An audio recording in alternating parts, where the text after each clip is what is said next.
Bagian 7 kepergok. Apa? VIP? Tanyaku kaget siapa yang melakukannya. Apa keluarga Oma? Siapa sebenarnya Oma Lastri? Iya Bu Lastri sudah dipindahkan ke VIP semalam, ucapnya ramah.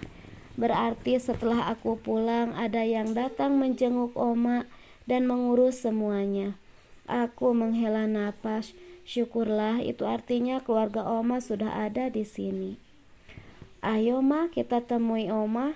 Celetuk Rania tiba-tiba, seketika membuyarkan lamunanku. Iya sayang, aku membalas ucapannya. Oh iya, kalau boleh tahu, Bu Lastri di ruangan nomor berapa ya Mbak? Tanyaku. Nisa kembali melihat ke layar komputer, setelahnya menyebutkan nomor ruangan yang ditempati Oma. Bu Lastri di ruangan 203, Ibu lurus aja dari sini. Nanti ada belokan ke kanan. Nah, di situ ada tangga. Ibu langsung naik aja. Jelasnya panjang lebar. Baik Mbak, terima kasih. Balasku tersenyum. Dan kemudian langsung pergi sembari menggandeng tangan Rania. Untung sebelum kesini sudah membeli beberapa macam buah-buahan untuk Oma. Tiba di depan ruangan 203, lama aku terpaku menatap ke arah pintu, perasaan ragu seketika menyergap hati. Entah mengapa hati jadi terasa canggung, tetapi aku juga ingin tahu bagaimana keadaan Oma. Dengan menyebut asma Allah, aku mencoba menekan handle pintu. Hei, sapa seseorang tiba-tiba. Membuatku terkejut. Aku segera mencari sumber suara. Di sebelah kiri sudah berdiri lelaki asing. Sepertinya aku pernah bertemu dengannya. Tetapi di mana? Lama ia terdiam mengamatiku. Juga Rania. Maaf, apa Anda orang yang sudah menolong Bu Lastri? Pria dengan setelan jas hitam itu kemudian bertanya. Iya. Ragu aku menjawab, takut aku melakukan kesalahan. Ia mengusap wajah bagian hidungnya, lalu menghela napas dan membuangnya dengan maskul seperti seseorang yang tengah melepas beban. Syukurlah. Kalau begitu, ayo mari silakan masuk. Semoga dengan bertemu Anda, Bu Lastri bisa kembali sadar, ucapnya sembari mempersilahkan. Aku mengernyitkan dahi, tidak mengerti apa maksud dari ucapannya. Namun, akhirnya aku menurut saja, masuk ke ruangan di mana Oma Lastri dirawat. Ruangan dengan luas 18 persegi ini begitu lengkap dengan berbagai fasilitas, AC, tempat tidur, sofa, LED TV 47, kulkas, lemari pakaian, kamar mandi dengan air panas dan dingin, satu set meja makan, ruang keluarga, telepon, dispenser, dan fasilitas lainnya. Sepertinya Oma Lastri bukan orang sembarangan. Terlihat dari kelas dan fasilitas yang Oma dapatkan dalam ruangan ini. Buah yang tadi ku beli dengan bungkus plastik biasa terpaksa ku pegang saja. Rasanya tidak pede memberikan sebagai oleh-oleh untuk Oma. Melihat beberapa parsel buah yang tersusun rapi di atas meja. Belum lagi makanan lainnya, juga beberapa buket mawar yang indah memenuhi sebagian meja.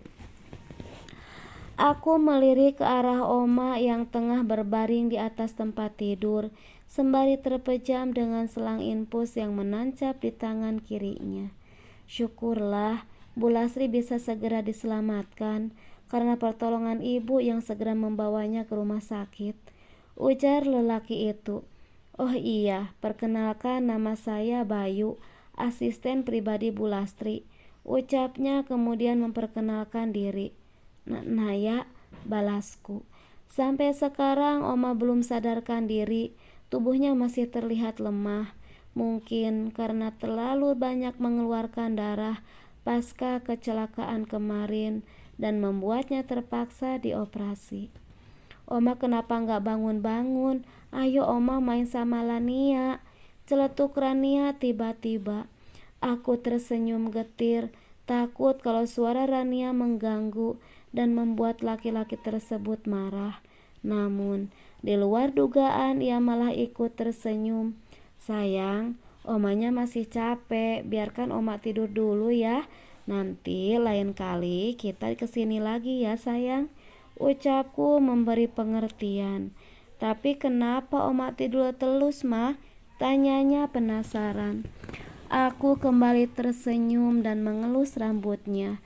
Karena omanya masih sakit dan butuh istirahat. Kita doakan oma biar cepat sembuh dan bisa main sama Rania ya. Rania hanya mengangguk, meski sekilas wajahnya terlihat mencekik. Setelah berbincang-bincang, akhirnya aku pun pamit pulang. Kalau ada kesempatan, saya akan kembali datang menemui oma, ujarku seraya mohon pamit. "Baiklah, terima kasih Bu Naya. Kalau boleh saya bisa minta nomor telepon Anda?" Sempat ragu. Akhirnya aku pun memberikan nomor teleponku. Hari ini aku belum bisa berbicara dengan oma karena keadaan oma yang masih belum sadarkan diri pasca operasi kemarin. Semoga oma segera sembuh. Akhirnya aku dan Rania pun pulang. Aku harus segera tiba di rumah sebelum Mas Bram pulang. Aku tidak ingin kejadian kemarin terulang lagi. Ponselku bergetar, sebuah notif di aplikasi hijau masuk. Aku pun segera membukanya. "Mas, makan siang barengnya jadi. Aku tunggu," diakhiri dengan emotian peluk. Seketika membuat jantungku memompa dengan cepat. Ternyata pesan dari itu. Untung aku sudah menyadap pesan mereka, jadi aku bisa tahu apa saja yang sedang mereka rencanakan. "Tega kamu, Mas. Lihatlah, kamu akan menerima hukuman atas apa yang kamu lakukan. Hukum tabur tuai.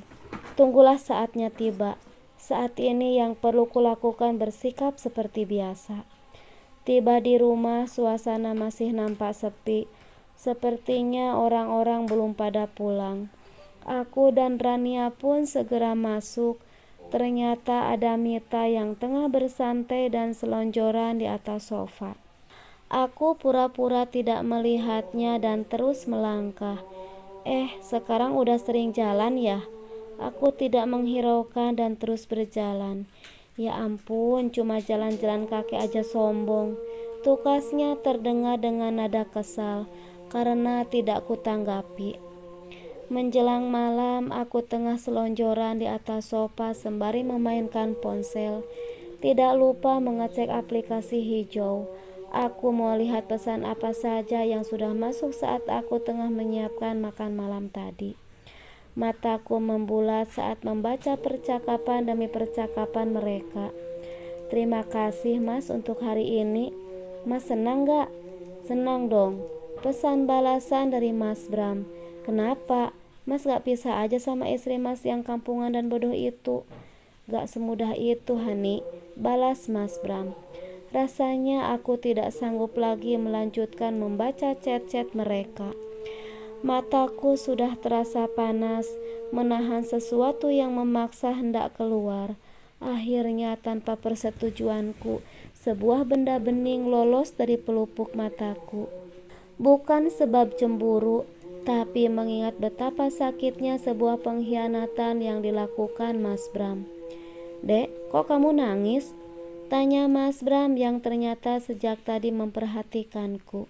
Gawat, kalau sampai Mas Bram tahu kalau WA-nya ku sadap bagaimana ini? Apa yang harus kulakukan? Sementara Mas Bram melangkah mendekat ke arahku.